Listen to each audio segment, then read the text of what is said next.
Hello everybody, this is the Johnny Mare and welcome to a brand new series as I'm going to be playing, as you can see, Super Mario Land for the original Game Boy. So you may be wondering why it's in color, and that is because I am playing it on the Game Boy Player via a HDMI upscaler. So this series is actually going to cover all of the levels of the game as well as all of the secret areas of the game. So this means all of the areas that have coins in them, as well as any extra secret areas that are present. So we might as well just get into the game while I talk a little bit about my history with this wonderful game. So this game is actually one of the first Game Boy games that I ever owned, and it was actually the first console I ever owned was the Game Boy. I didn't have a Nintendo as my first console. So we enter the first secret area here, which is in the third pipe. So the Game Boy was my first console, and this was actually the second game that I had after the Tetris that came bundled with the game. And so I didn't really know much different about this game. This was kind of one of the first Mario games I ever played, and so it was kind of a unique experience for me. I've mentioned previously that the original games that I played kind of before I got into Nintendo were arcade games at restaurants in the area where I lived, and so games like Pac-Man and the like. So this being one of the first games that I ever played, it had quite an impact on me as we enter the second secret area here in level 1-1. More coins for us to collect, and I will be trying to maximize coins as much as possible. One of my goals with this run is also to do it deathless. Now, because I am playing on the Game Boy Player, there is some inherent lag in the system, and if you played games on the Game Boy Player, especially with the original GameCube controller, then you know the D-pad on that controller is not the greatest. So there is a very good chance I'm going to die at some point, perhaps related to the falling blocks that you need to jump on, which I seem to always fall off of and fall through, and I just can't seem to use them properly, all the time anyway. But we are at the end of the first level here. Let's go to the top and go to the bonus area, which is a unique aspect of this game. No flagpole here, just a bonus area that we can get to, with increasing difficulty to acquire. And I'm going to try to get the 3 each time. We'll see if that happens. And I'm sure that ladder will come into play to screw me over at some point. But this game was actually created by not Shigeru Miyamoto and his team, but another team of creators that actually worked on the original Mario Brothers arcade game, as well as Wrecking Crew. And so it has elements of the original Super Mario Brothers in it, but also quite a bit of differences due to these other people that were creating it, that weren't part of the creation of the original Super Mario Brothers for the NES. And so they added certain things that, again, are going to look a little bit different. The graphics are a little bit different than the original Super Mario Brothers. The locales are different. We're in Sarasa Land. We're not trying to save Princess Toadstool or Princess Peach, but rather we're trying to save Princess Daisy. And we're trying to save that princess not from Bowser, but from an alien creature named Tatanga. I have to be careful here because these spear-throwing guys, as we grab a 1-up heart here, like to hit me and snipe me when I least expect it. But kind of some of the differences with this game, in addition to the differences I've already noted, are that there's only 3 levels per world, and that some of the levels are actually quite a bit different. They're shooter levels, and I'm not the greatest at shooting, so we'll see how we do with those particular levels. Alright, well, the ladder was actually helpful to me here. Let's get the 2 up here. So we have a secret elevator here in this level, and I actually didn't know about this elevator for a very long time. Pretty much until recently.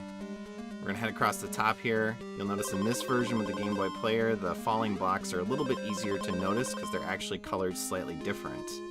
They're kind of a red hue, so it's kind of easier to pick them out and know where they are. And we have another kind of secret area here that I, again, because I didn't know about the elevator, I never really accessed back in the day when I was a kid because I just didn't know how to get up to those top areas. And there's actually a second secret elevator in this level coming up as well. So we will try to get that one too, to show it off. Now you may notice that I am somewhat deliberate in terms of how I play this game, and that again is because of how the Game Boy Player does in terms of lag.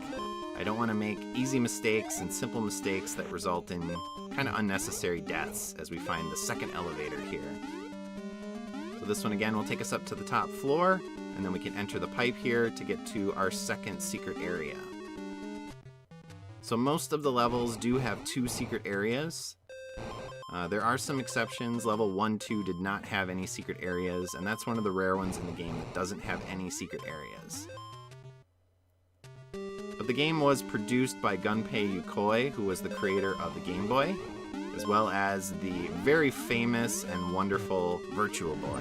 I'm sure we all had Virtual Boys and really enjoyed that system. That's actually one of the only Nintendo systems I didn't own. I didn't own a Virtual Boy, and I didn't own a Nintendo 64, actually. I still don't, to this day. I did get close to buying a Virtual Boy one time. It was available at a store when they were clearancing it, after, about 6 months.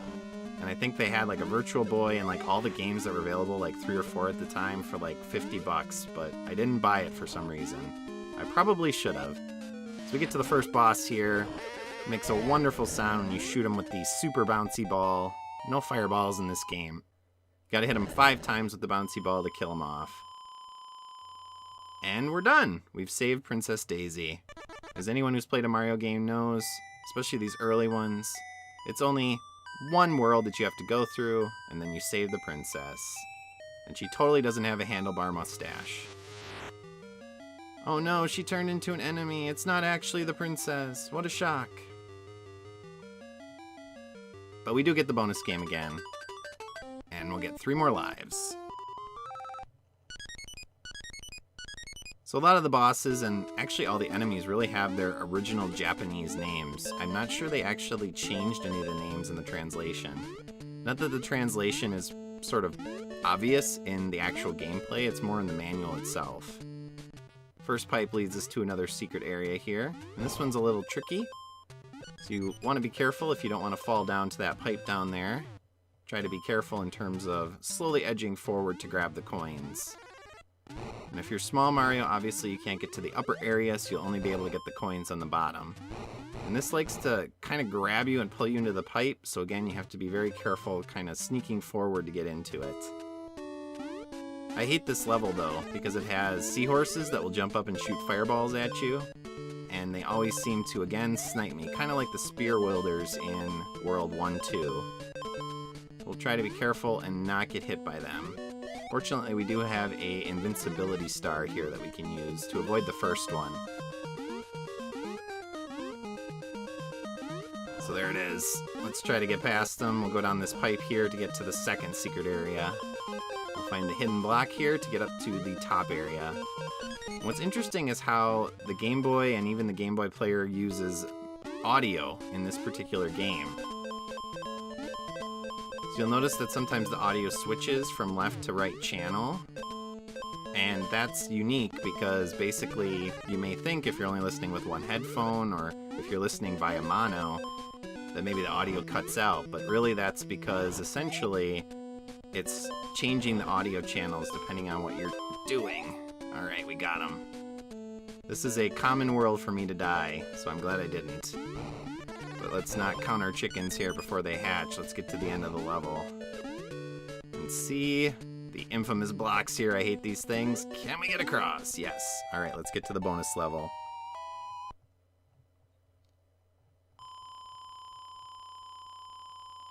We're doing pretty well so far. No deaths? See if... Oh no, the ladder! Screwed me over.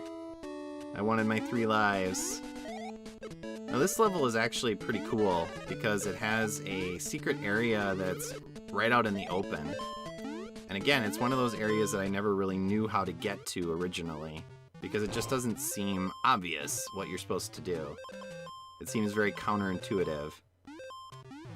So let's try to grab all these coins, knock out these blocks.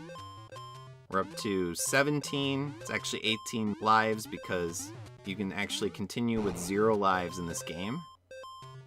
And then we will continue onward. Try not to get sucked into the pipe. Good job. And let's head forward. But essentially, the next kind of secret area is only accessible by someone who is Small Mario. So we're going to grab these coins, and then we're going to intentionally take a hit here from this bomb Koopa. And then if you jump on here and drop down, there's actually an invisible platform. Now these Goomba characters, or Goomchees, or whatever they are very good at getting me. And sometimes they disappear depending on the number of sprites that are on screen. And that's because essentially your jump gets a little bit truncated because of the ceiling above you, and so it's very easy to hit your head and fall too soon and get hit by the Goomba character. But I'm not going to be using the Japanese names because a lot of them are very difficult for me to pronounce, and so I'm not going to be saying what the bosses are, their Japanese names. They're too difficult for me, sorry. If you want to know what they are, of course you can certainly Google them. But our second secret area here is in this pipe here. Let's try not to get munched by a piranha plant. And this time the secret block is on the left. And then one of the 2 blocks under the pipe here is actually a coin block as well. So we can get another life here, doing pretty well. Let's see if we can maybe break 40 lives in this Let's Play. I think that's possible. So the only boss I'm going to be naming... Oh, crap. Alright, this might be the first one I don't get to the bonus level. Yeah. Sorry.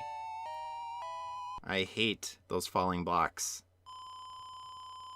At least I didn't die, but later levels, there's a really good chance. But here we go with our first shooter stage. So no secret levels in here. Side-scrolling shooting, underwater. We have UFOs in the background. And we're trying to avoid different enemies here. The little fishes we can kill with 1 hit, the seahorses take 2, and then there's going to be an octopi-like enemy coming up that when you kill it, it actually will split into fireballs underwater. Or energy balls, or whatever you want to consider them. The tradition is fireballs, but how you can have fireballs underwater, yeah, don't think about it too carefully.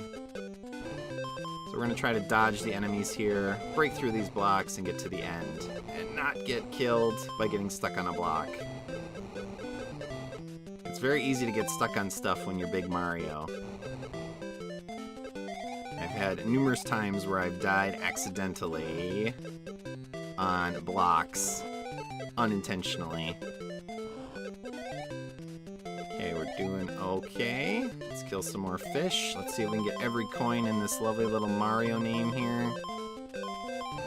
Up and down, and we will not get them. And, oh man, almost died. We're gonna come to the second boss here. Try to kill him off quickly, and in my next episode, we will finish up the game by taking on Worlds 3 and 4, which are significantly longer than the first 2 worlds. Now you can actually skip the boss there by just destroying the blocks underneath him and immediately hitting the switch. That is an option as well. But surprise, surprise, this is not going to be Daisy either. It's another monster. Sorry if you thought the game was over. It is a short game, but it's not quite that short. As always, viewers, thank you for the continued support. I hope you enjoyed this first episode of this very short 2-part series, while we continue to take on Super Mario Land and show off all the secret areas. I'll see y'all in my next episode. So long!